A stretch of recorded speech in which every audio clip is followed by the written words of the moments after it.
the hour, regardless of where you are. Before I proceed, I must apologize profusely about our late coming this very morning. I think we're about 3 or 4 minutes late.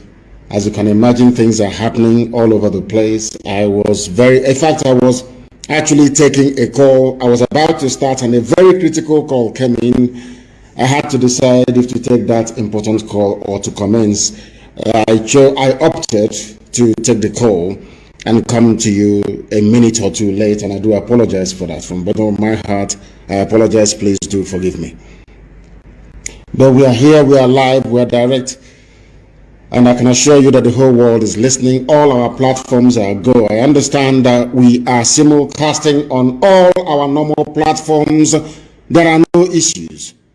And this morning, we are going to commence our prayers. I told you we are going to read the book of Psalm from number 1 to 150, all of it. By the time we finish this very process, I will tell you precisely the reason why I asked you to do it. It is something that I have done for very many years. That is how spiritually the enemies cannot overcome us, because I dwell upon it all the time. I want all of you to understand very, very clearly and unequivocally that what we are doing is of the Spirit. And unless you are in the Spirit, you will never, ever understand it. Allow me to say good morning, good afternoon, good evening, and good night to some of you, because this very broadcast this morning, as always, is going out to the entirety of humanity. Mankind is listening. Every intelligence agency in Abuja, they are listening right now. In every government house, including the council house, where they are listening. Because they know here is the citadel of truth.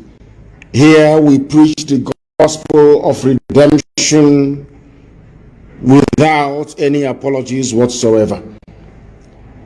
Tell your friends, your brothers, your sisters, your relatives, no matter where they are around the world, as long as they are in possession of an internet-enabled device, they should be able to listen to us.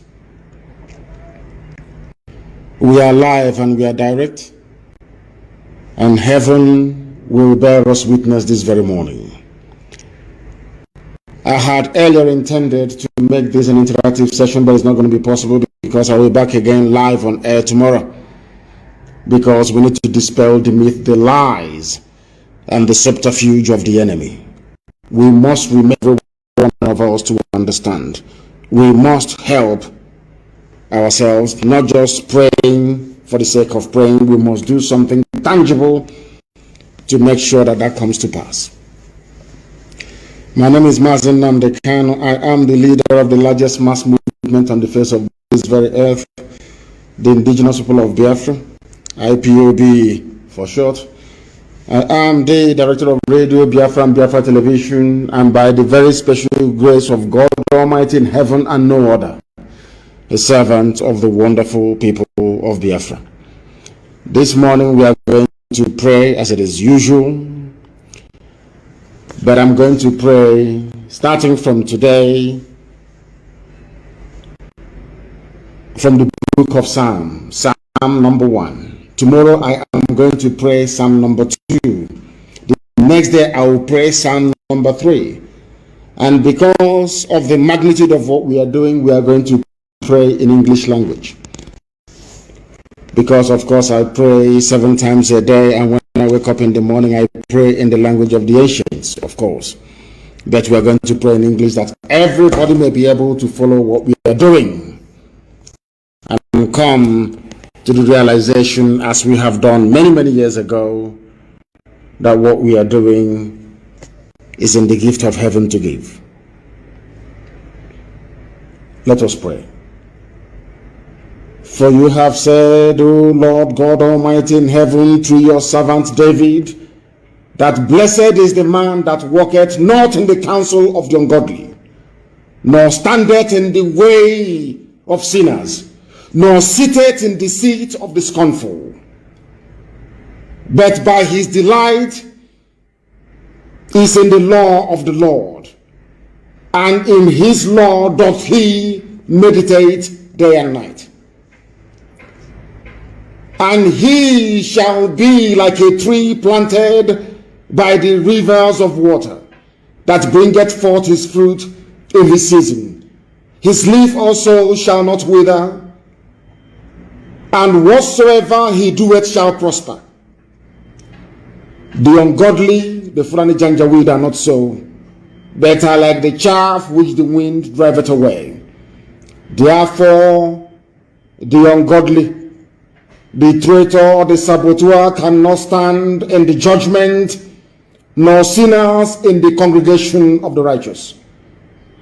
For Elohim knoweth the way of the righteous, but the way of the ungodly shall perish. This we pray in the name of Chukwu Kikabi Amapurumi Henino now and forevermore. He say,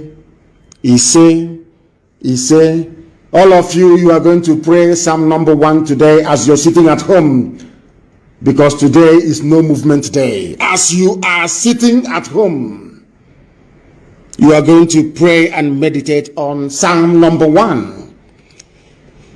People may be wondering, why are they reading Psalm number 1? We are reading it because we are going to go through the entire prayer of King David, from number 1 to 150. For the next 150 days, we are going to pray and meditate on one psalm every blessed day. Today is Psalm number 1. Tomorrow is going to be Psalm number 3. The next day is Psalm number 3. For 150 days. And then you will see what will happen. 150 days, we are going to remain watchful and prayerful. 150 days. But I'm very, very certain that you will not get to the end of the 150 days. Because I have a very personal experience. Now I am giving you the secret of how we operate. We are in the spirit. I know it's very early for some of you this very morning. And I want to get confirmation from those in the know how our compliance is going in terms of our sit at home. Our lockdown, not even sit at home, complete shutdown of everywhere. People who are watching us via Instagram can give us such updates. Those watching via Twitter can also give us such updates. We want to know the level of compliance. I am from Ibeku, known for our stupidity and hopelessness when it comes to the issue of Biafra, not minding that in my village, in my father's compound, was the last Biafran headquarters before our eternal leader Dimodumegu Chukwemeko Juku left for Ivory Coast. Omoahia people are known for their stupidity and idiocy. So also are Enugu people and Abakaliki. And I want to know this very morning if they are complying or not. I want to know their level of compliance this very morning. I want to know what is going on. Because they are very foolish.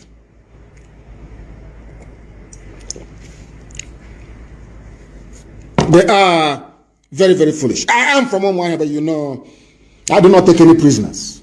I don't condone evil or idiocy. It doesn't matter where it comes from. No movement in Enugu, no movement in Onisha, we are hearing. Nkwele Izunanka. They said Enugu is in compliance. Ikonsawe is in lockdown. Enugu is empty. Further Onisha is in total lockdown. Some are saying even for the past 24 hours there is no movement in and around some parts of Imo State. That Imo is obeying this very command. Calabar is also doing well, we want to know.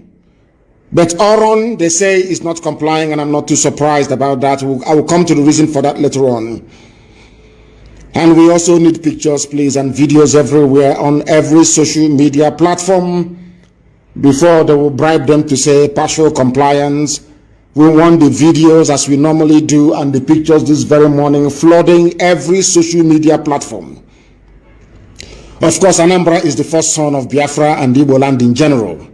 They must comply. Anambra has been doing us proud from day one. You know, when Anambra behaves like a first son, I'm very happy. When Anambra comes up to behave, it's like to take the leadership, I am very, very happy. They are the beginning of who we are as a people. Both Igbo and Biafra in general. Everybody's from Anambra State. Everybody's from Anambra. I said everybody's from Anambra State. So when they take the lead, I am very, very happy, as it should be, because they are number one. Anambra is. They say I am, of course, all of us from Anambra anyway, so let's not even go there. Asaba is in total lockdown. They said Iguacha is not complying. Newi is in total lockdown. Iguacha is not complying because that little witch, that demon, that devil, Katrina Lang, went there. And unfortunately, my Ikwere brothers and sisters are setting themselves up for destruction. If you listen to what the Janjaweed are saying, if you listen to what the Janjaweed are saying, they said they are tired of Igbo people, they can go. And I feel sorry for my Ikwere brothers and sisters, because Wike will lead you down the path of destruction from which you can never recover. If you don't know what is going to befall you or how to do something, you borrow from history. If you people continue with this idiocy of Wike, I'm telling you the truth, you will go the way of a Lauren. Hausa people will be better than you. Hausa will be better than you, I'm telling you the truth. That is why Omaha is in total lockdown for the very first time. Useless people. And from Omaha myself, for those who may not know, I don't take prisoners, I tell you the truth. You may not like it, but I tell you the truth. Of course, our bar is with us. Every time they're with us in total and complete lockdown. There is no movement anywhere.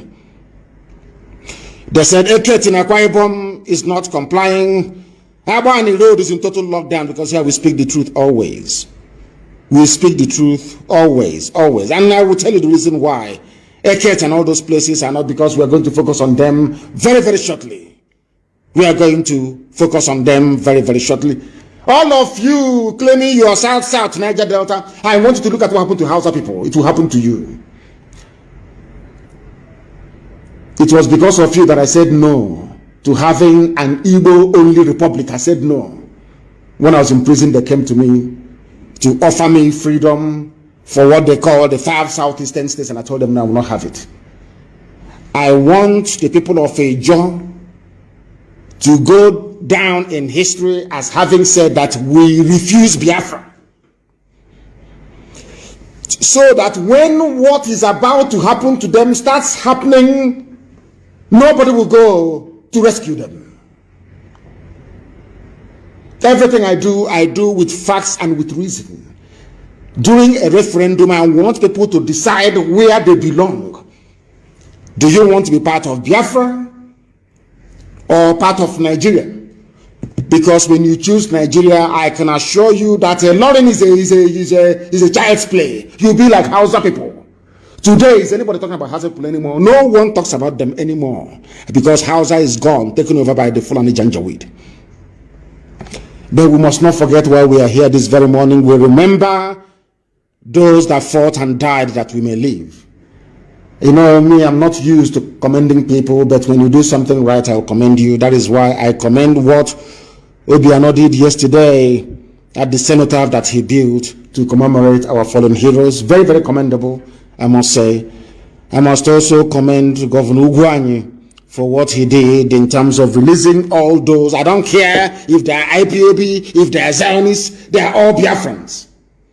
I must commend him for the release. And I'm even surprised I'm saying that oh my goodness, I'm even commending, okay, see, I can't even believe I'm saying this, for coming out on Channels TV last night to speak the truth to power. To speak truth to power yesterday. I also commend Okezi Bazo for what he said. And to an extent, I also rather very grudgingly commend Omahi as well for lifting the threat to shut down or to take away the businesses of people that will comply with this very order today.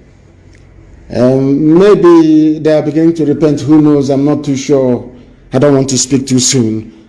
But if they have repented, it is a very good thing indeed. If they have repented, it's a very good thing indeed. I understand Hope Uzodinma is still in hiding. He cannot come out. Nobody can see him, as I have said. He cannot go to any church. He cannot commission any project in any village. If you invite Hope Uzodinma into your village, then you are in one almighty trouble, I can assure you. We are not threatening anybody. I saw the Fulani Janjaweed newspapers like Premium Times writing their junk as usual and Daily Trust. You know how they are. They think because they have the commanding heights of the media, because they have all the money in the world, they can bribe Google, they can buy off anybody, they can bribe CNN. They think because of that, their own version of the truth is what the world is going to accept. But we are teaching them a lesson that we are an army of journalists. IPOB all over the world, we are an army of journalists. And these vagabonds can never, ever defeat us. This very day we remember the courage, the bravery of the class of 67 to 70. It is because of them that we are sitting at home this very day all over Biafra land. I call them the bravest of the brave because they did something that no other army in the world has been able to do. Not even Leonidas' 300 Spartan soldiers that meant Xyzis, an army of over 1 million men, and held them for weeks to allow the other Greek city-states to rally round and come in defense of their land. I said, not even the immortalized 300 of Sparta were able to do what we did between 60s, or what our fathers did between 67 and 1970. I want to put it into context so you understand. Biafra War was the Third World War, unofficial Third World War. It was the only time that a capitalist power in United Kingdom, Britain, and a communist power in USSR came together in order to kill and stifle the hopes and aspirations of a very tiny country called Biafra in West Africa. For the very first time in the history of man till this very day. Because capitalism and communism is like oil and water. They never converged. Ask yourself this question, even at the height of the Cold War, when the arms race was in full gear, nuclear weapons being developed, hydrogen bombs being built, mutually assured destruction guaranteed by the array of arsenals in the possession of these superpowers. Then Britain and Russia, they put all their differences aside. Britain announced that there will be an arms embargo on both sides, on the part of Gowon and on the part of our eternal leader, Ojukwu, in Biafra.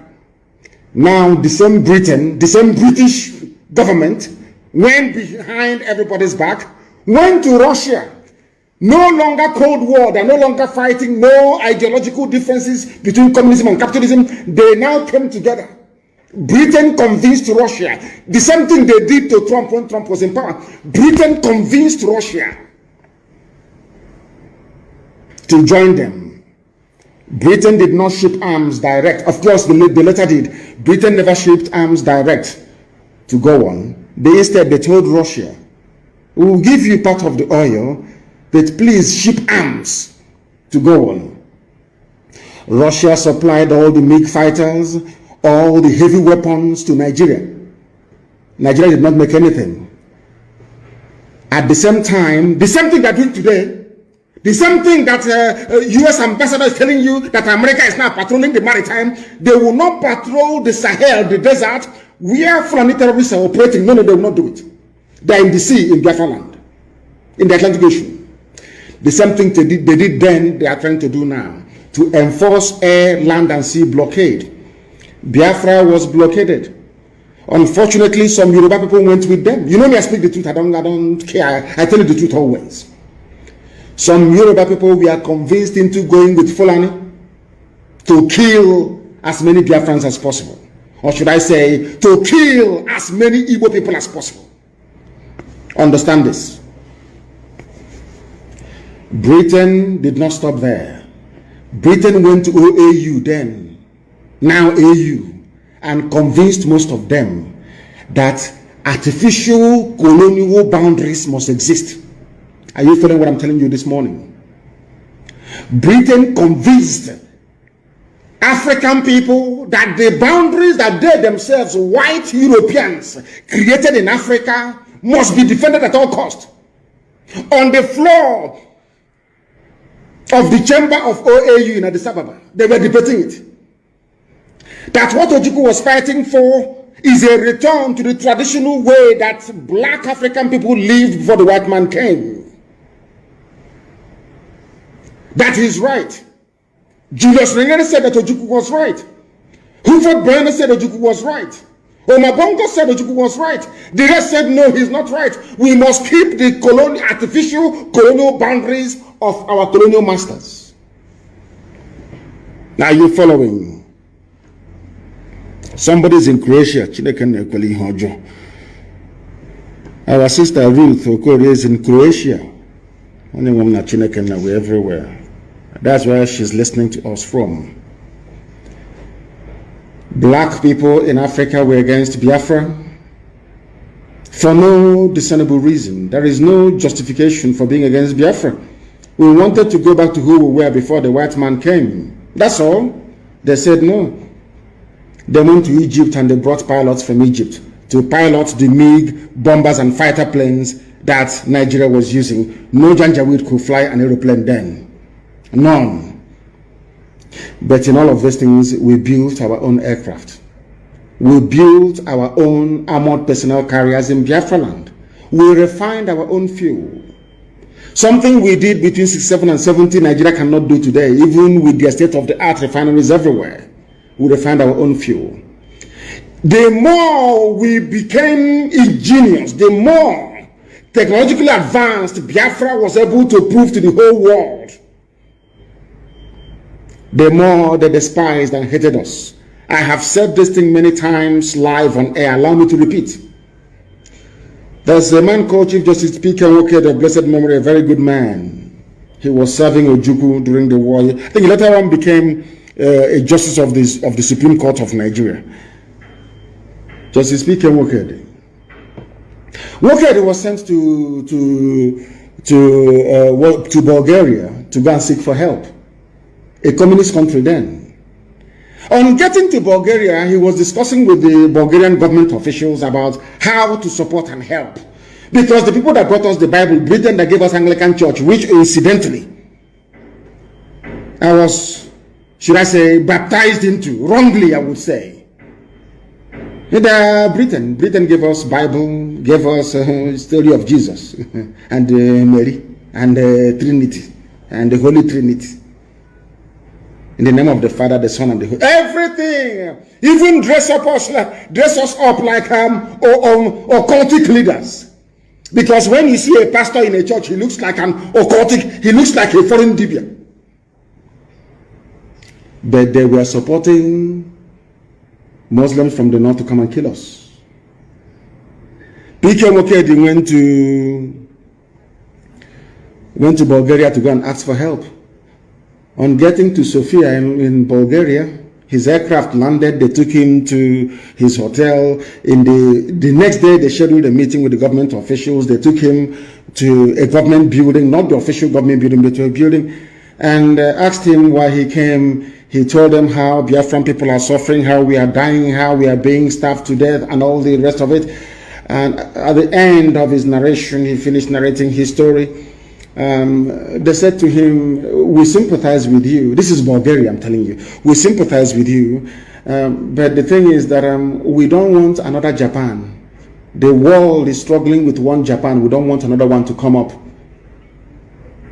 Chief Justice P.K. Nwoke told me this himself in a place called Enfield in England when he came very many years ago before his passing. He told me face to face, not recycled information.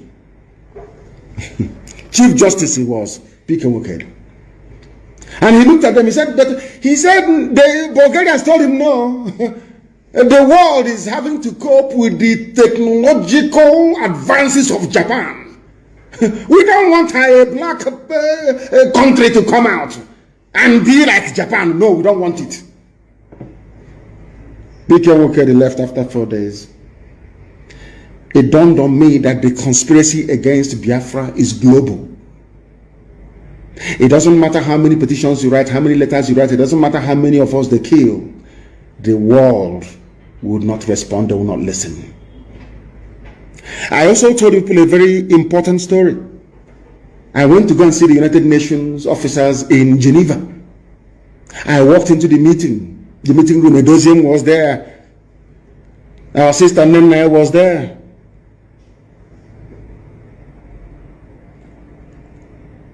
Kanunta, my brother, was there. And a few other people. And I believe Uzwaka was there as well. We went into this meeting, asked all these people, we went into this meeting with the United Nations in Geneva. The room, they lined up, the various departments, they were all there. They asked me to present my case. I presented a very compelling case for Biafra. One of them said to me, he said to all of us, not to me. He didn't say it in secret. He said to me, where is it at any time in New York? This was UN offices in Geneva that we went to. He said to me, where is it any time Biafra is mentioned in any meeting at UN headquarters in New York, everybody will get up and leave the room. I asked him, what did you say? In front of ask anybody who was with me in Geneva what I'm saying. We were at the UN office.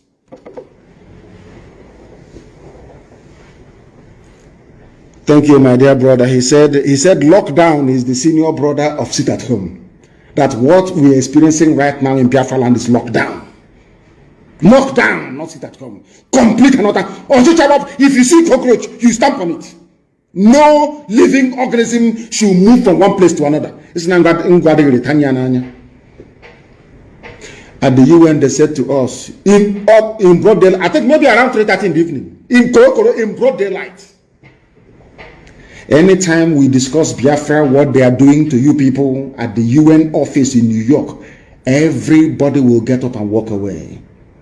And then I went back to London. And I started praying. Before I traveled to the US then, I think this was in 2019. I was attending this meeting when my mother's body was in the morgue in Germany. My mother's body was in the mortuary. And I was attending all these meetings on behalf of Biafra. You can imagine somebody who just lost his mom going and making a very compelling case for Biafra, and them coming out and telling us that the whole world is against us. And my mind went back to what Israelites must have gone through, or the Jews of Europe must have been through, or Jews in fact in the entire history, the same thing. Hatred for no reason. People hate Israel for no reason, for no discernible reason. The same way they hate Biafra, for no reason. I was asking white people, what did we do to you? They said, because you are the light of black people all over the world. If we allow Biafra to stand, the world will come to an end. Because everything white people know, you people, you know it as well, and you can do it. They don't want black people to manufacture an aircraft. They don't want to hear the story that a black nation somewhere, one obscure black nation somewhere in a rainforest is manufacturing a car. I didn't say assembling a car. I said manufacture. Before you can manufacture a car, you need to go and dig out or import steel. You need to shape it. You need to carve it in a foundry. You need to build the engine block yourself, not import it from China and assemble. No. They don't want any black nation to do it. They don't want any black nation to have a viable economy. And should Biafra be allowed to stand, that is what is going to happen to the entire black world. And they do not want it. They are whites, they are God. you are black, you are nothing, you are the Lucifer, you are Satan. So you are nothing.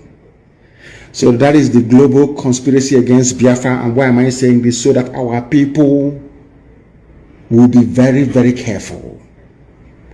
We are surrounded by enemies, both real and imagined.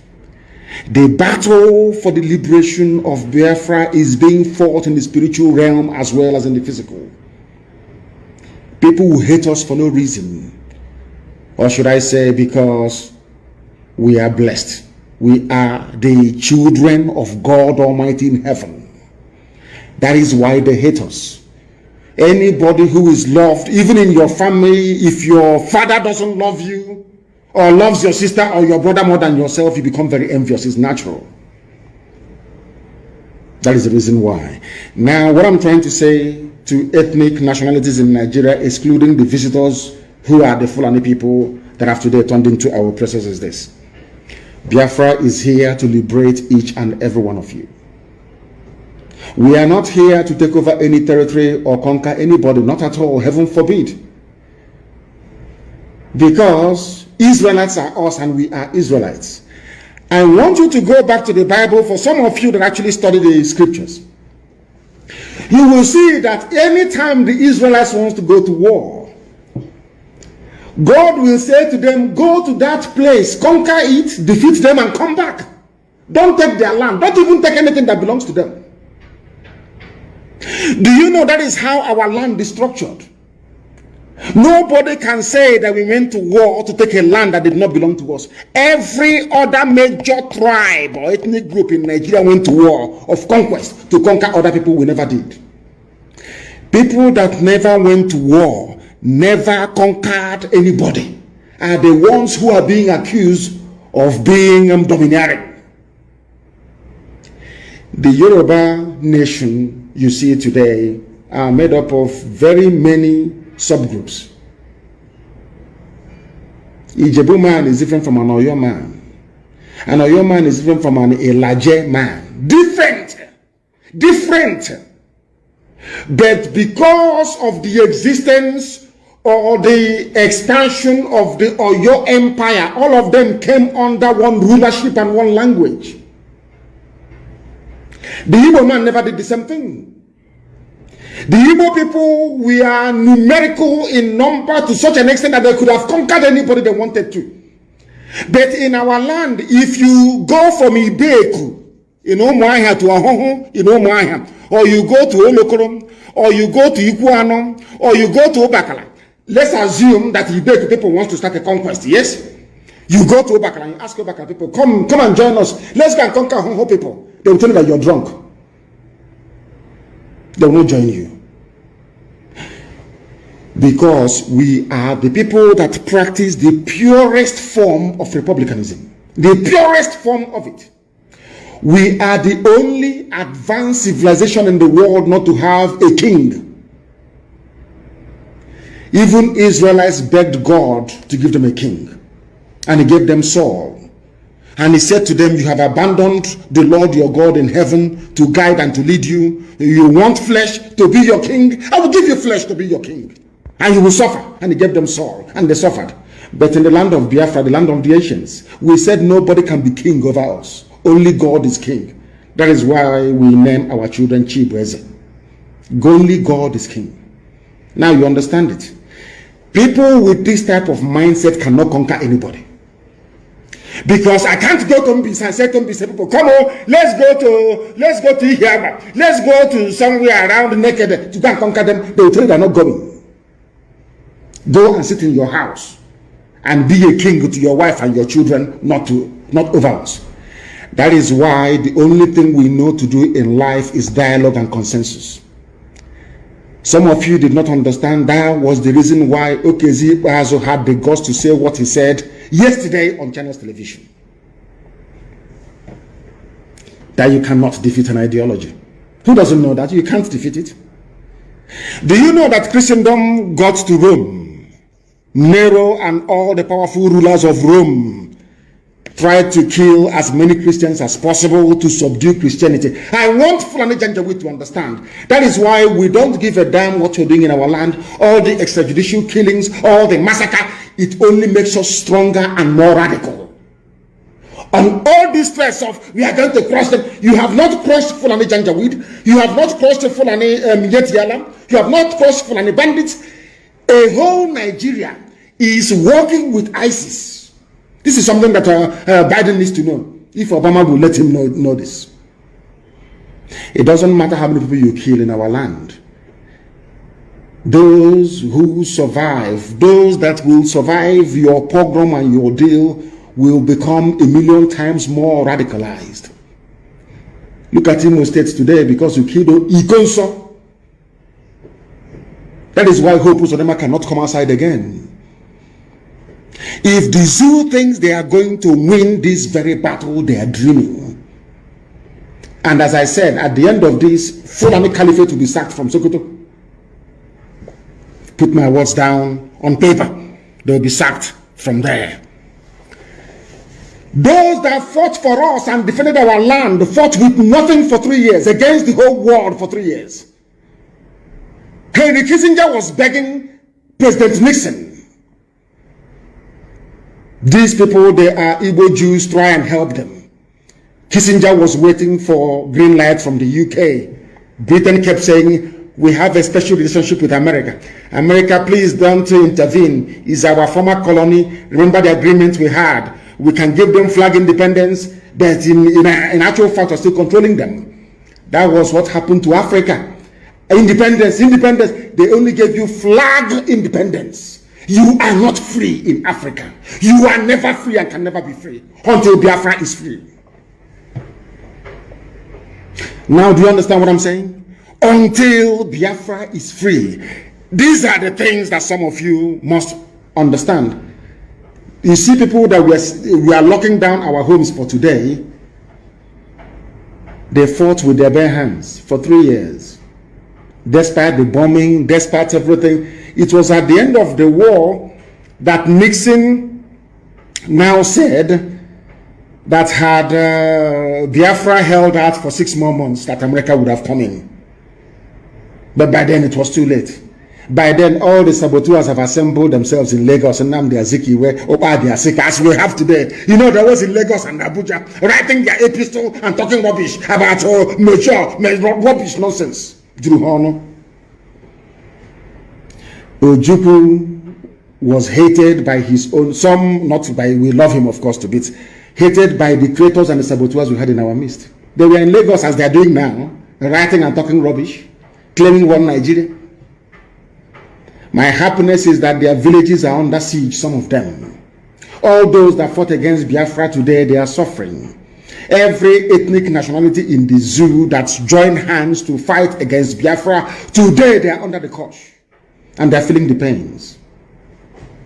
As I told you many years ago, everything we suffered in Biafra, they are all going to experience it. Is it not happening now? Of course it is. That is why at the going down of the sun and in the morning we will remember them.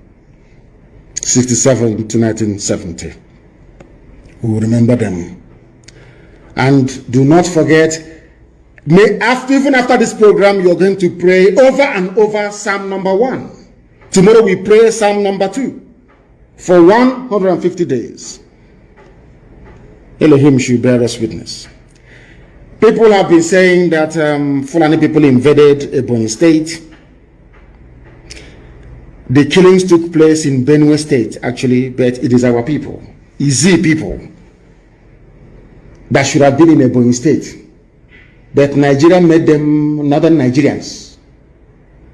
So when a Janjaweed is talking from Sokoto, he is also claiming our people, Izi people of Ebonyi State, that they carved into Benue State. I hope you're paying attention.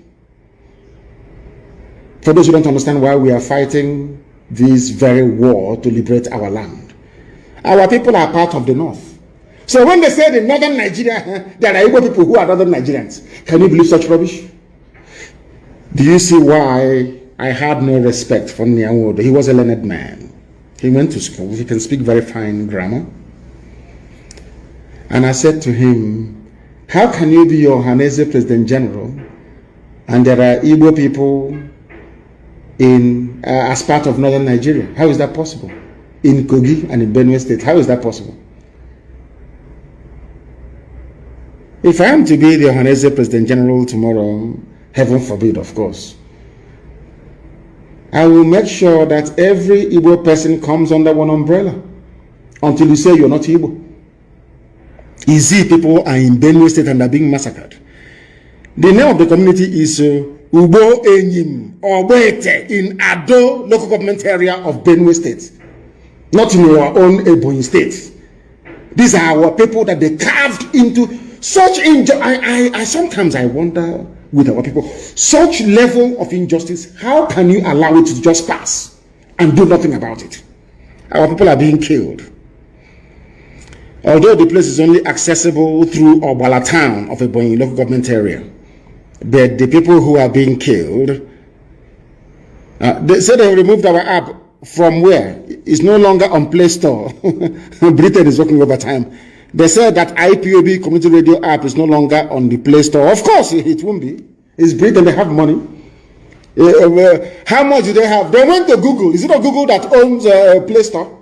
Go to Google now and write in Nnamdi Kanu on the search engine on Google and see the news you will get to try to poison the mind and the hearts of the world.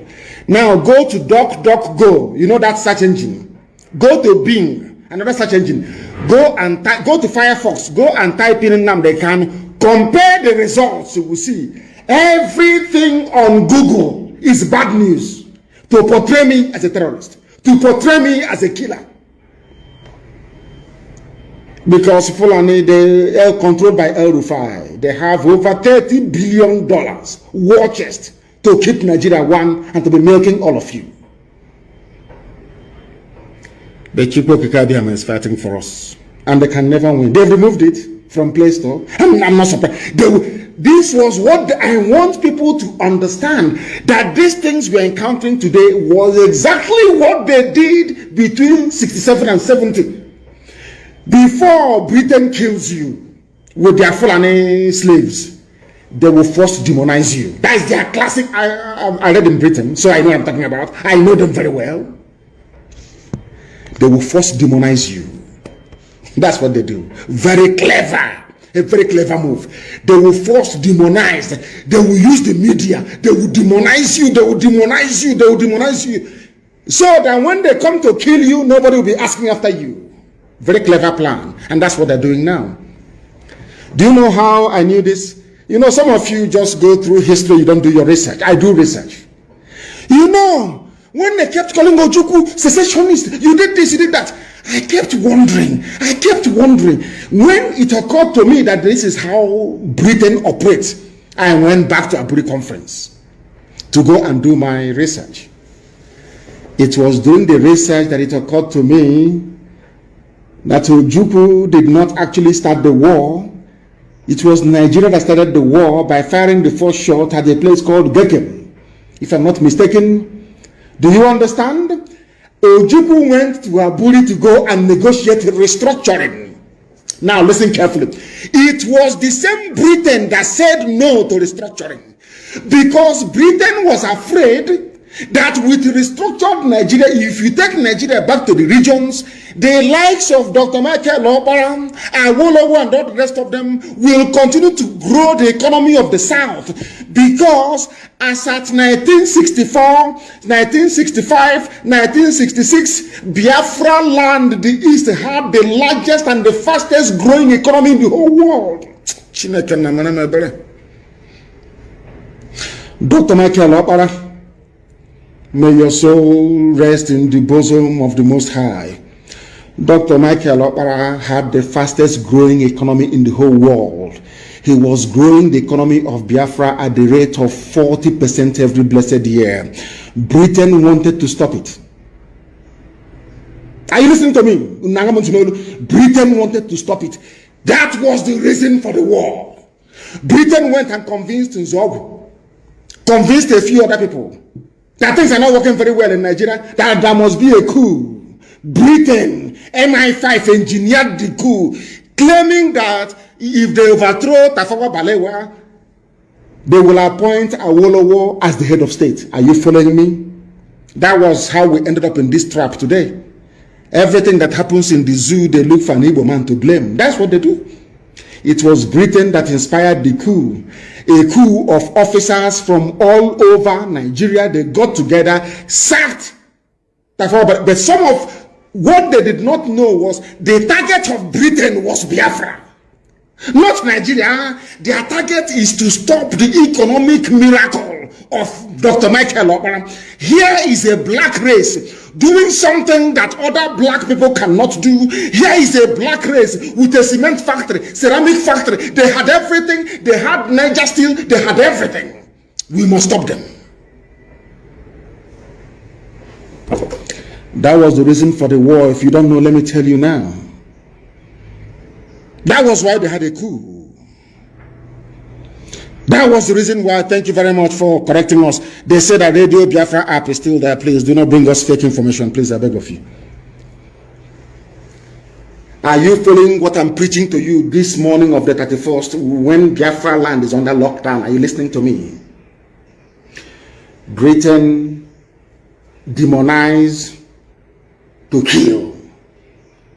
Once the coup finished, they now went to Fulani and told Fulani, the person that killed your revered leader, Ahmadu Bello, is an Igbo man, no longer Niger Delta. Do you see how they flow?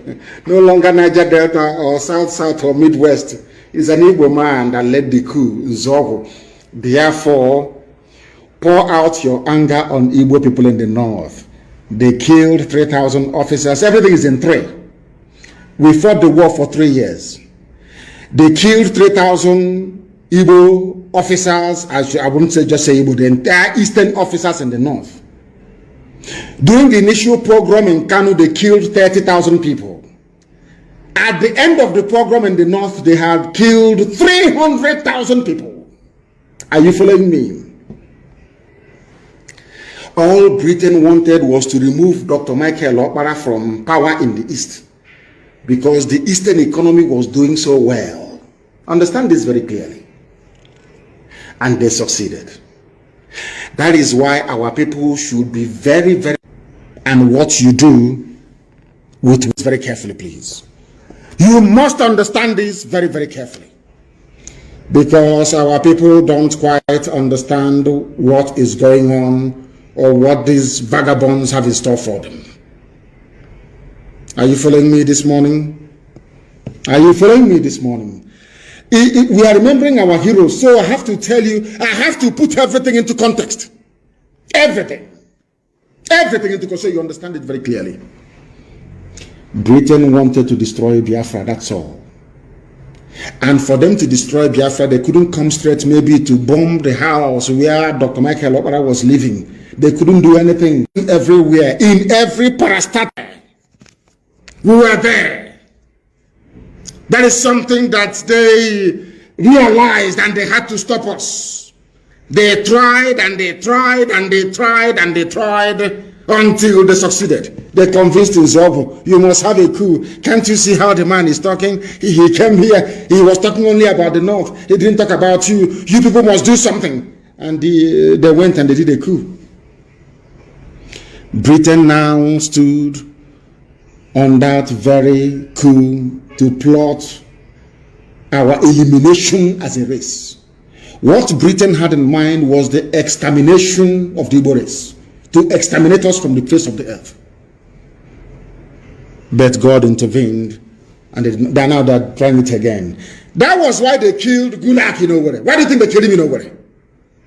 People, you see, I keep saying to journalists in Nigeria, you people are part and parcel of the problem. After politicians, the next set of vermin you have in Nigeria are the journalists. You know, as soon as Katrina Lang said she was going on leave, my mind told me that something could be fishy. Something horrible is about to happen. And it has happened. It happened, you know what, didn't it? The same way with 1966. That's how they operate. Demonize to kill. Before they kill you, they first of all demonize you. Do you know what they did? Their so-called presidency, which is Garba Shehu and El Rufai now, that the ones running it, I'm going to lay a curse on them. I'm praying before I lay a curse on Garba Shehu. Nobody hears about their vice president, Yemi Oshibanjo. No, it's Garba Shehu we're listening to. Zoo animals that have no, they have no brain. This UG.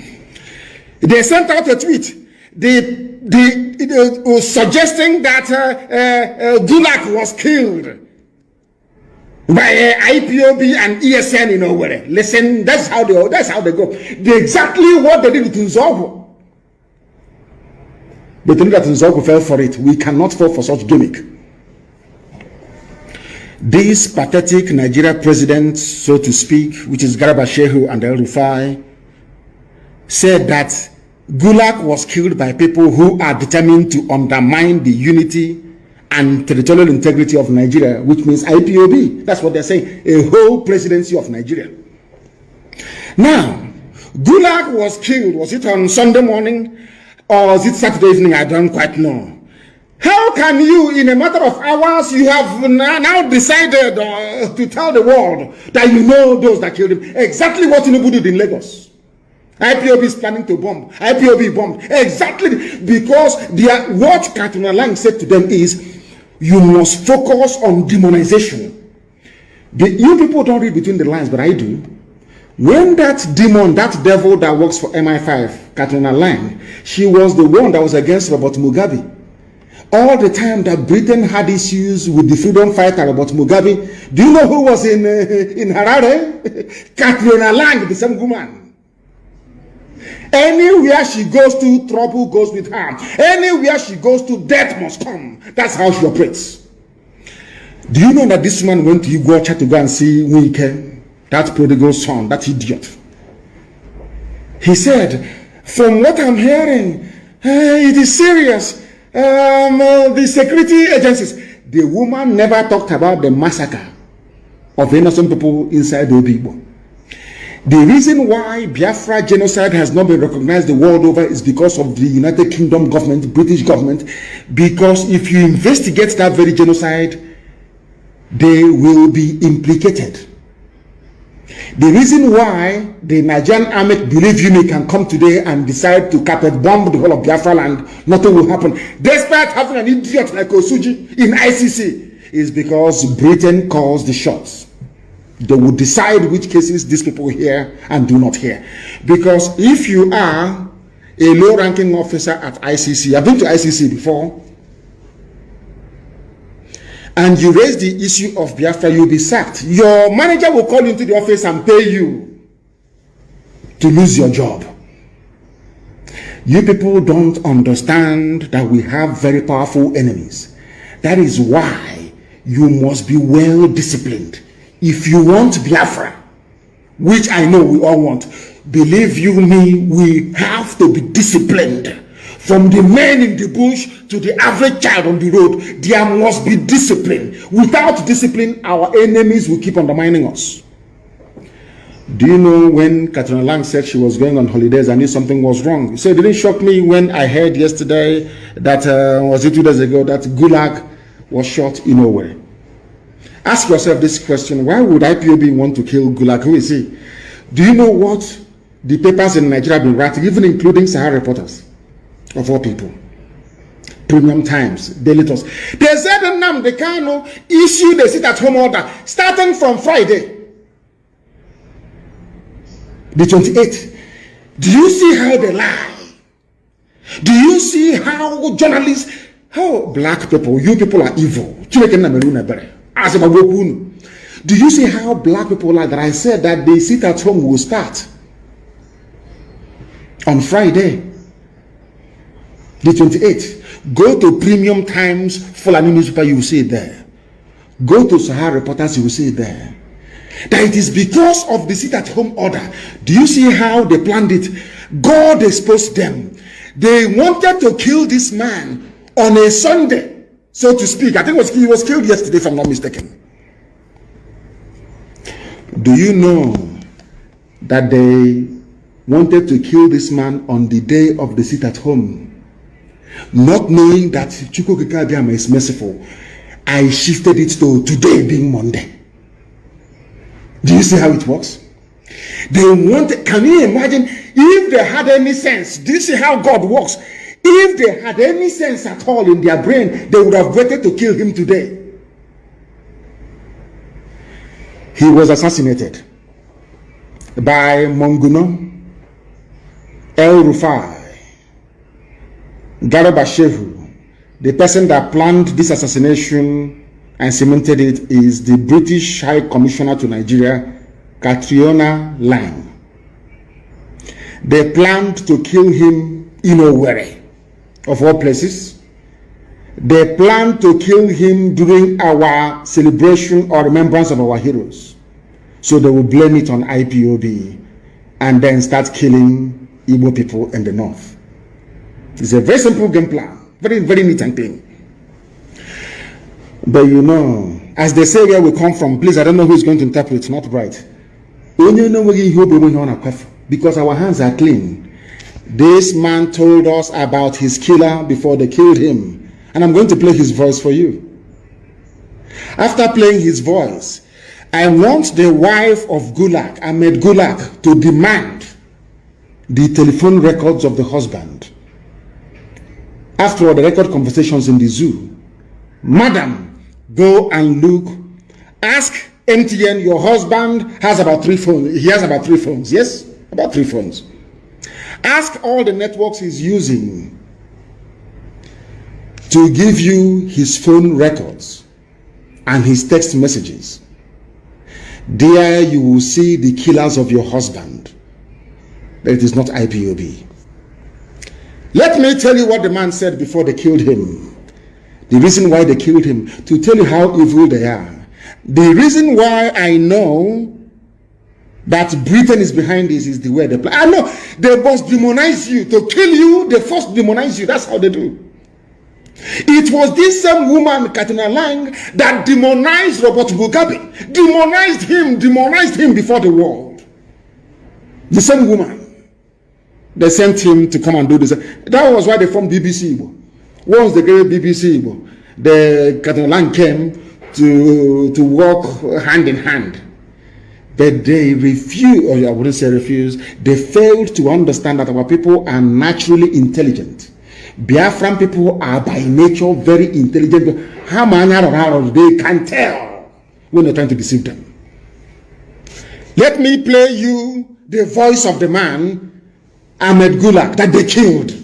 And in this very clip of his, you will hear the name of his killer that they want to pin Nnamdi Kanu.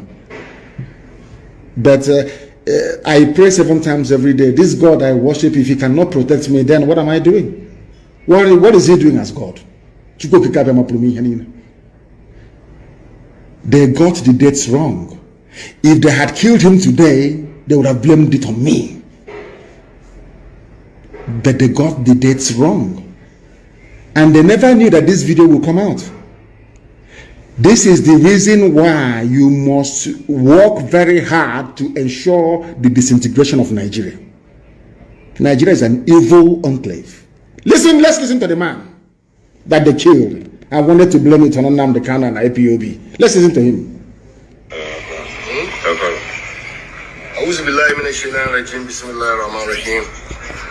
I want to say what I have been saying over time. Mr. President, remove, arrest, prosecute Major General Ali Munguno, your national security advisor. Arrest them. So this is Ahmed Gulak asking the so-called president to do something. To do what? What are you asking the president to do, please? The man they killed in Owerri, blaming Nnamdi Kanu, IPOB, ESN. The man that they themselves killed. That is the name of the man that killed him. He's about to mention. Listen. Mr. President, remove, arrest, prosecute Major General Ali Munguno, National Security Advisor. Munguno. He is corrupt. He is clueless. He don't have the interests of Nigeria and Nigerians at heart. And that Munguno is a hypocrite. Yes. If he is the NSC, yes, and he think he have available power within him, let him arrest me. He is corrupt. He's a thief. He's a problem to the security of this country. Thank you. If people are afraid, I'm not afraid. I'm not afraid. Gulag. He said he's not afraid. Munguno is only busy stealing the monies. They killed him because he accused Monguno, the National Security Advisor of Nigeria, of corruption. He said, I am not afraid of you. I don't care what you're going to do. This man called Gulag did not even trust Hopos or the man he put in power in Imo State. He did not trust him. That was why he left his hotel without telling any security operative, because he felt that Monguno was on his trail. That was why there was no siren. He took a simple taxi because he feared for his life. Is it that simple? It's not common sense. If a high-ranking APC official can visit a place and refuse every security protocol, it's because he is afraid or in fear of his own life. Have we ever had any encounter with Gulag to make him be fearful of his life? No, is the answer. The person that killed him is here. The person that killed him, he has mentioned his name. But Premium Times, Sahara Reporters, Punch Newspaper, Daily Post, these are evil black people writing rubbish. Evil men and women claiming they are journalists. Evil people.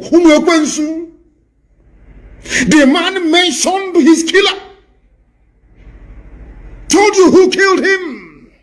But you are so determined because of you want to serve your British masters. You are so determined to pin it on IPOB. Okay, you people are evil. Oh my God.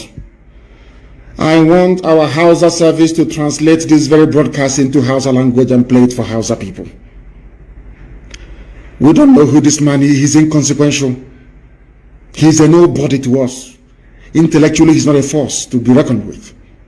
I never mentioned his name before because I don't know who he is. But you see, do you see how God will always save us if our hands are clean? He will always come. Do you see how God, in his infinite mercy, told these murderers to kill Ahmed Gulag on a Sunday? Do you see how it works? Our sit-at-home lockdown is today. That's the only thing that saved us. And the existence of this video, where he told them who killed him. But every newspaper editor in Nigeria, including Vanguard, they have collected money. Do you see why God hates black people? God hates because black people are wicked and evil. Look at your journalists writing. Look at your journalists aiding and abetting lies and evil. This man made a video and told them to kill him.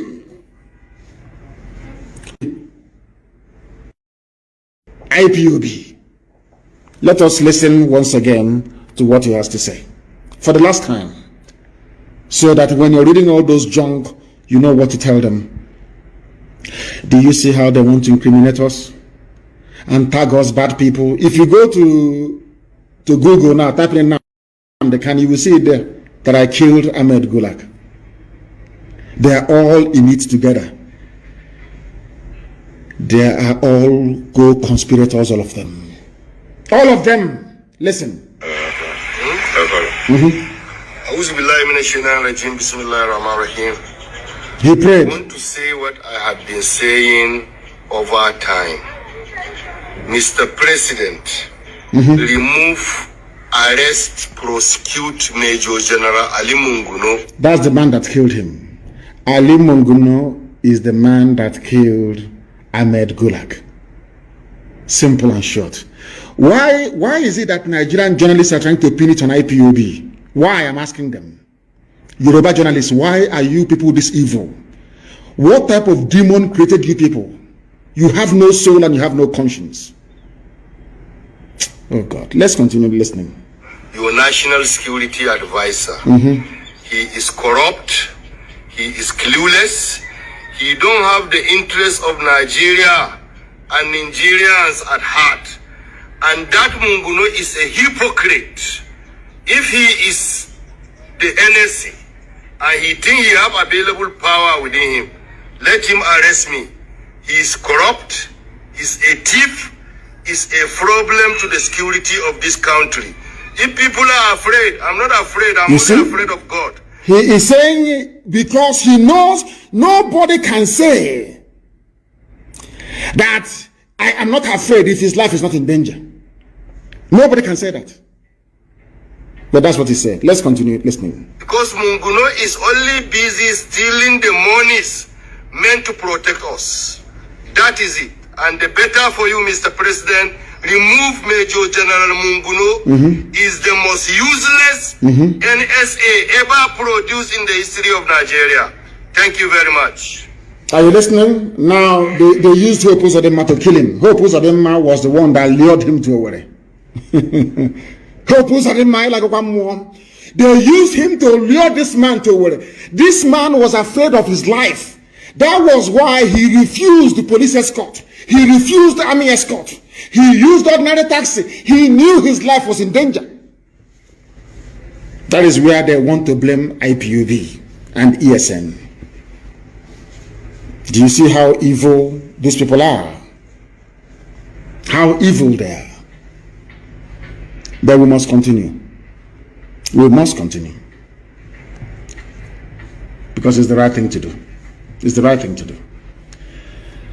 This is the same gulag that Okorocha offered money to put his son-in-law, Uche Nwosu, in Ikonso house, the government house in Owerri. The same gulag. All of a sudden, it's IPOB. They chose to assassinate him. They wanted to kill two birds with one stone. We can kill him and also rope IPOB into, because they could have killed him in the north. They could have used ISIS to kill him, of which Ali Munguno is a staunch member of, the National Security Advisor of Nigeria. These are people stealing money now. These are the people stealing money. I was told that some parts of Enugu are not complying. Maybe Enugu doesn't deserve to be the capital of anything in this life. Enugu people, you don't deserve to be. How you became the capital of Biafra, I don't even know. Very disgraceful. Very, very disgraceful. No wonder some of you were going to school in Enugu when we were still fighting a war in 1969 and 1970. You were going to school in Enugu. I want Enugu to be locked down immediately. I want Enugu locked down. It is an order. I want Enugu to be locked down. The city itself to be locked down immediately. And the Awusa to remain, and the Janjaweed to remain, useless people. Lock Enugu down immediately, I said. That is why Fulani can come and kill you at also one, kill you at a Nimbo. You do nothing. You do nothing.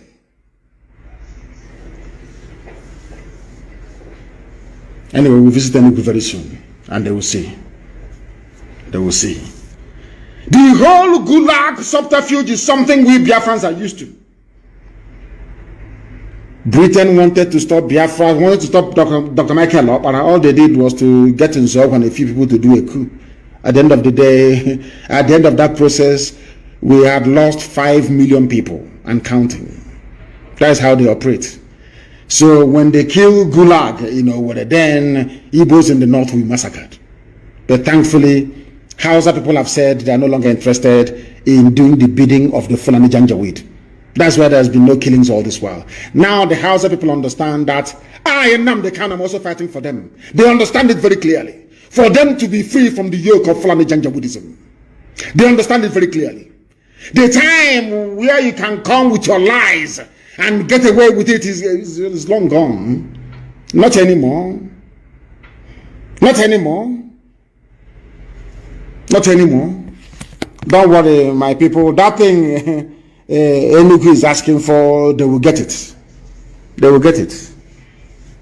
But of course, it's some of the Enugu is on lockdown. It's the army that is perambulating with Fulani people on motorbike. Enugu is on lockdown. But they'll be dealt with all the same. They will be dealt with. Anywhere that this very order is being flouted today in our land, that place will be dealt with. I assure you. I assure you. There is something I want to point out this very day.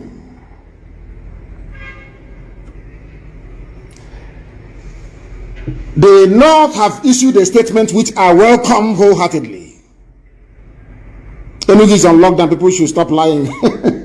You know me, I speak the truth always. They say that Enugu is on lockdown. Enugu is on lockdown. And there was abduction of students yesterday at Imo State University. I hope the Fulefus, you're listening. The army went to a hostel to go and abduct people. I hope you are all listening and following. Tomorrow night you start talking rubbish. They went to a hostel and I want that school to vacate. They must leave the school. Because if you're in school, you know where they're going to abduct you. Futo, College of Agriculture, all of them. You must leave away. Go back to your parents' homes, please. Or else the army will come there to abduct you. Fulani Janjaweed people, they have said something today very, very critical. They said that we don't want to coalition of northern groups. We can no longer continue to coexist with people of Igbo State. Hallelujah. Chineke, in fact, I'm kneeling down now. Hallelujah. Who wants to coexist with you? Janjaweed, who wants to live with you? Why? Because of the death of Gulag. Exactly what they did in 1966. It is a fellow Fulani Janjaweed that killed him. Now they want to blame Igbo people for it. Enugu is in lockdown. I know that Eket is not complying. Enugu is on lockdown. Videos is on Facebook. Because I have to speak the truth. If anywhere is not on lockdown, I have to say it. I don't have time to pepper over, to try to cover up our foolishness and idiocy. I have no time for that rubbish. I will tell you the truth. If Enugu is not complying, I will tell you Enugu is not complying. But an overwhelming number of people are confirming that Enugu is on lockdown. It's only a few Janjaweed they hired, those few shiners, to be moving about to give the impression that the place is on. Everywhere, of course, Anambra will always comply. Anambra will always comply. They are the head now. They are the first son, so they have to comply. They have no choice. They have to comply.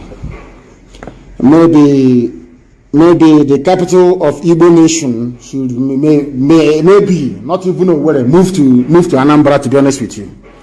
Because in the new Biafra we're going to have an independent Igbo nation, independent Ijaw nation, Ibibia will be independent, Efik will be everybody will be independent, autonomous, so to speak. The capital of an autonomous Igbo nation maybe should be somewhere in Anambra State after all. Maybe we'll be making mistakes all this while, they're trying to take it somewhere else. It should be somewhere in Anambra. Because Anambra is the only place, anytime there is a sit at home or lockdown, entire Anambra will be locked down. Ada will comply, but Omaiha will be shaky. Very stupid people, you know. Hey, and I didn't believe in a woman, useless to the core. Useless to the core. Maybe we should go back to our origin, which is Anambra State. Maybe Anambra should host the capital of a new Igbo nation. I'm telling you the truth. Because they always comply. The only governor to build a cenotaph is from Anambra. The one we built in Enugu was knocked down by criminal elements. I don't know what's wrong with Enugu. Okay, give me an idea yourself. What is wrong with you people, self? What is it your years? Enugu was the place where they elected a Hausa man as the mayor 2 times in Enugu. God forbid. God forbid. This coalition of northern groups, CNG, on Sunday said the North can no longer continue to coexist with people of Igbo extraction in Nigeria. CNG said the assassination of Ahmed Gulak, a former aide to Jonathan in Imo State, was an indication that the North can no longer coexist with the South. Look at it. But the man told you that it's you northerners that killed him. He came to Owerri. Those are the men invited him to Owerri. How can we know where he stays? Who is he to start with? Is he an important man? He's not even important. Why should we want to kill him? We are fighting for freedom, not killing people. Only in the zoo that self-determination is a crime. People who did not go to school. They say that Enugu is on lockdown though. We shall see. Enugu is complying. We shall see. Aguilera is in lockdown. Imo State is under chain. Lock and key. Lock and key. Obo, of course, is Imo State is on lockdown. It's all why I want to hear about stupid set of people. It's all why I want to hear about, please. Because they're very useless. I want to hear about Omwaya, please. Go to Instagram and tell me what is happening in Omwaya. I want to know, because they are known for their very, very stupid. Omwaya, very useless. Useless to the core. There was a song I used to listen to when I was small after the war. They used to mention places where they had filling station. The musician mentioned Omwaya. Somebody at the background said, "What can I lie?" Omwaya has been stupid from day one. I want to know what's happening in Omwaya today. Very, very useless. Useless. Owerri is under lock and key. Enugu is complying, but must be checked. Yes, I want men. Of course, Igbo will comply. The heart of Igbo land. We will comply. Enugu all the time. I don't know what's wrong with you people. You and Omwaya. That your madness will be cured in the coming weeks and days. People are useless. We are live and we are direct, and the whole world is listening. The whole world is listening. I want to read for some of you that believe in Niger Delta South, because yesterday during the get-together, I must also commend the World Igbo Congress. They are doing fantastically well. Fantastically well. Fantastically well. Very, very important, please. They say it's in lockdown. That's where I come from, but very, very useless. Useless set of people. Useless to the core. The money they don't even have. They go, I want to go to the market and trade. The money they don't even have. Do something to make your life better, they will not do it. Nsoka, of course, Nsoka will comply. There are learned people there, they will comply. It's Enugu city itself that I'm more worried about, not any other place. They said Omwaya is on lockdown.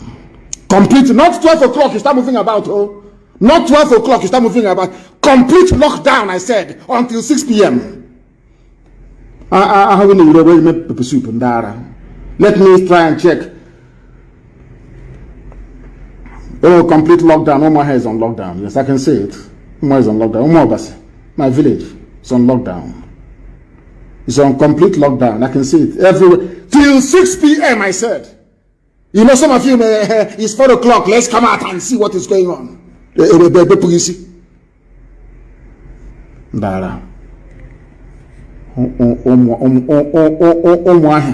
And their stupidity.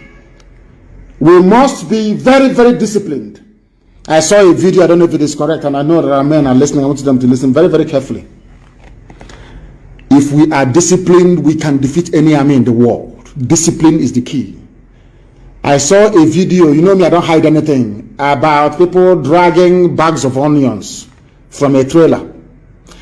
If we get the name of the owner of those goods that some people were vandalizing, Ipob will pay them the value of a trailer load of onions. I will pay it. We are not doing what we are doing to become lawless or uncontrolled. You know me, I don't condone any act of criminality. I cannot condone it. If you know the name of the person that owns the trailer of onions that was vandalized, bring it to my attention and we will pay them back in full. That nonsense cannot happen again. I've told people before, places of worship is out of bounds. Banks you cannot touch. You cannot steal anything belonging to anybody. You cannot. If you steal something belonging to somebody, be it a bag of onions or tomatoes or yam or whatever it is, regardless of who the owner is, I don't care who the owner is. If you steal anything in the course of this movement, people are going to die as a result of it.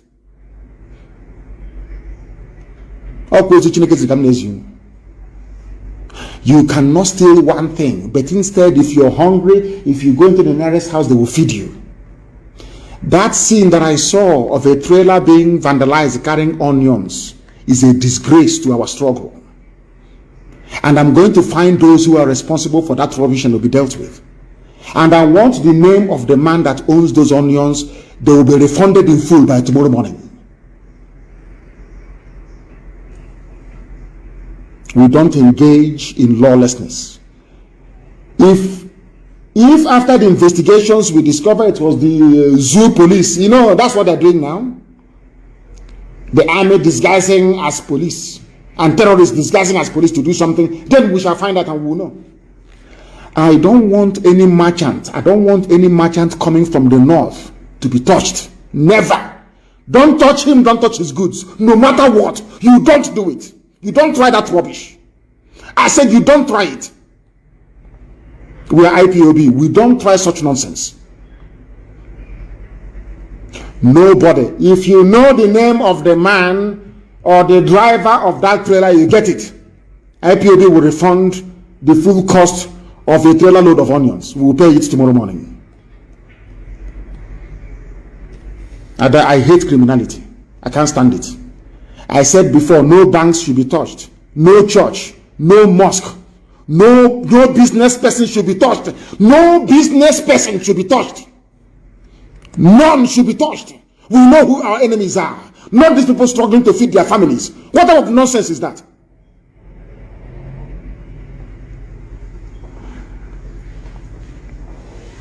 We cannot touch people who have done nothing to us. That is not how we roll.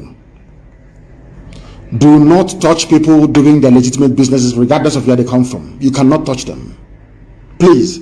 So when something happens, we can investigate very quickly and find out. If not that we know who we are, do you think we would have found out that it was Monguno and Britain that killed Ahmed Gulak, you know what, to make it appear as if it is IPOB, so they can start killing our people? You don't understand that? We cannot give our enemies room to demonize what we are doing. That is why we cannot condone any criminal act. We cannot. And by tomorrow we are going to repay a full lorry load of onions. Money we could have used to do more important things. We are now going to spend compensating the owner of those onions that some fools vandalized. My goodness. There is something that my brother said, Tompolo, that I want to read out for people of South, and Niger Delta to understand very clearly. I want to quote him verbatim what he said. The states that make up Niger Delta and why they so-called anybody. If you agitate, if you say I want an Ijaw nation, I can understand that. And I respect it, because after all, in the new Biafra, Ijaw is going to be it's going to be an autonomous nation anyway, with their own flag, national anthem, and everything. If you say I'm agitating for a BBO nation, and I can understand that. But anytime you say I'm agitating for Niger Delta, then you need to explain this to me, please. I'm going to read what our brother said, Tompolo. I have not heard from him in a long time. He now gave a statement, and I welcome it, of course. Now, he said, and I quote what Tompolo said: the continuous running of the Niger Delta Development Commission, NDDC, by a sole administrator at the instance of the Minister of Niger Delta Affairs, Senator Akpabio, is undemocratic and anti-development, hence unacceptable to the people of the region. The people, I continue to, I said I'm quoting him verbatim. What I'm reading now is what Tompolo said.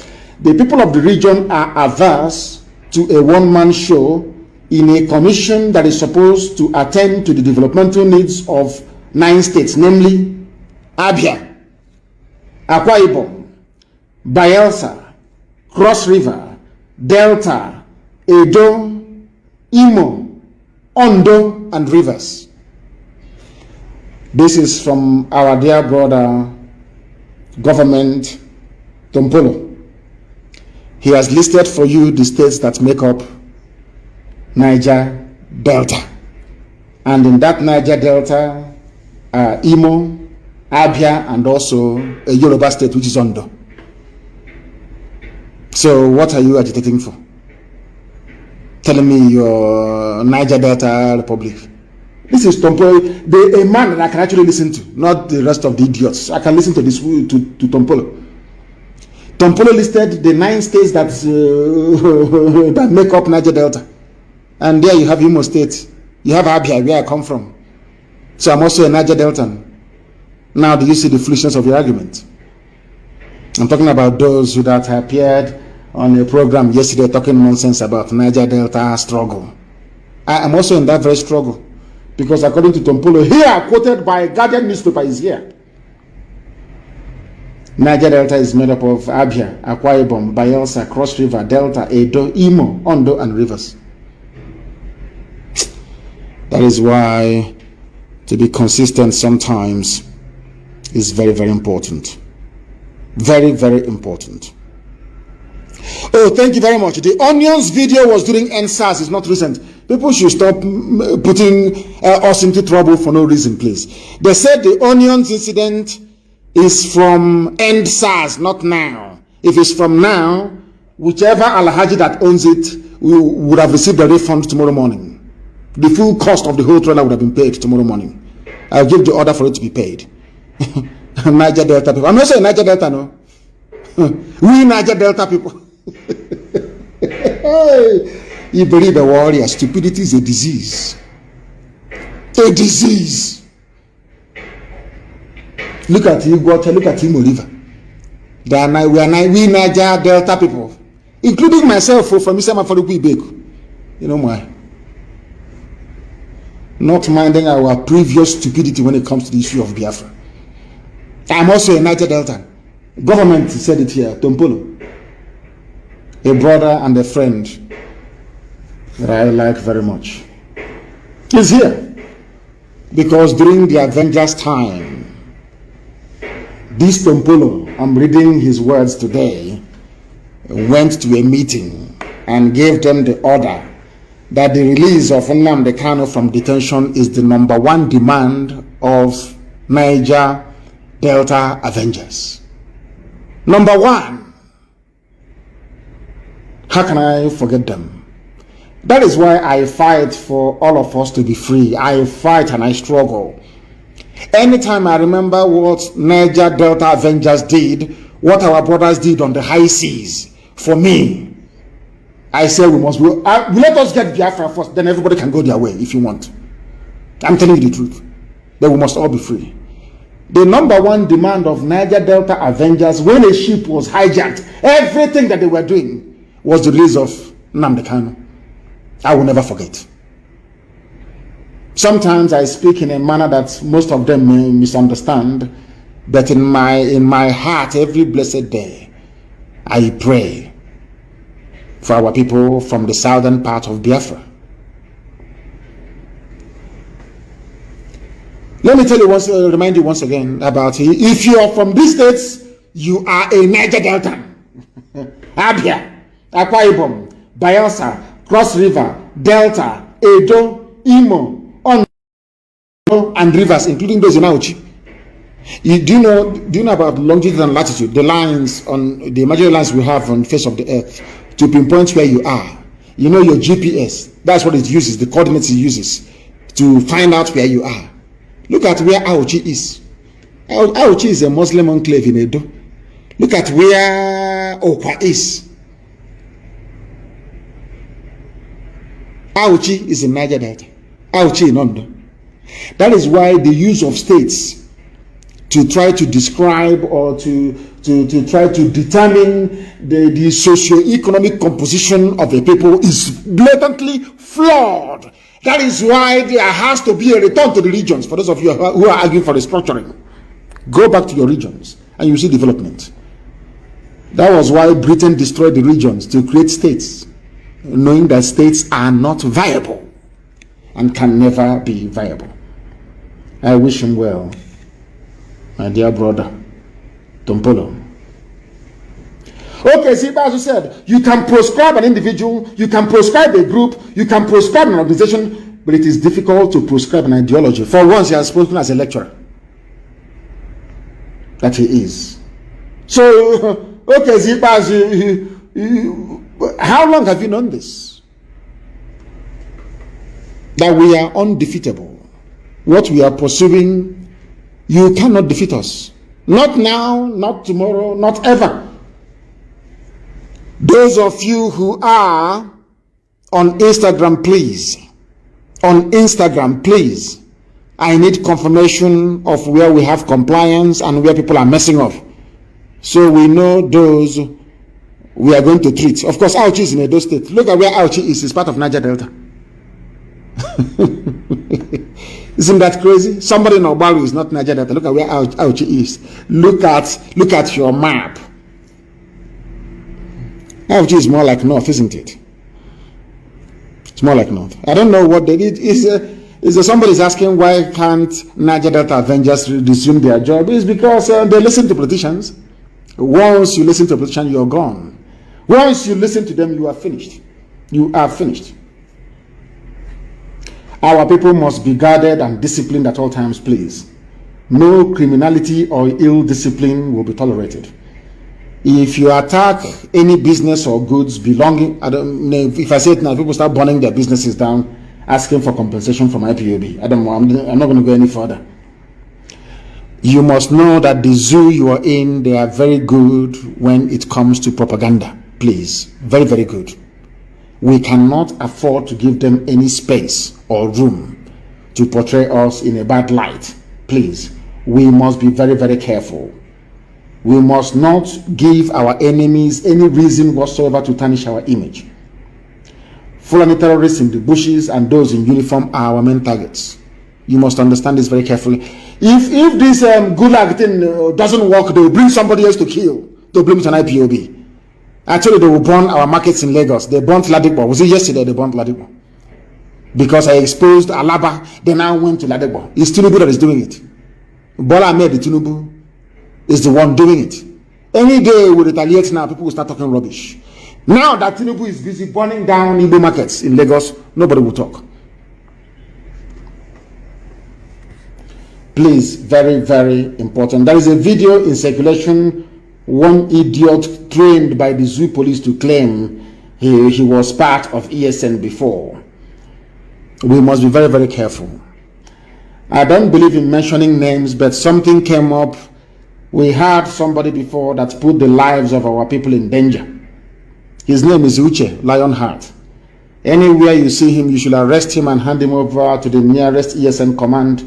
He was a deep mole within our structures and is directly responsible for the deaths of very many gallant fighters within us. He was an informant for the zoo security agencies for some time now. Wherever you see him, arrest him and hand him over to the nearest ESN command. His name is Uche.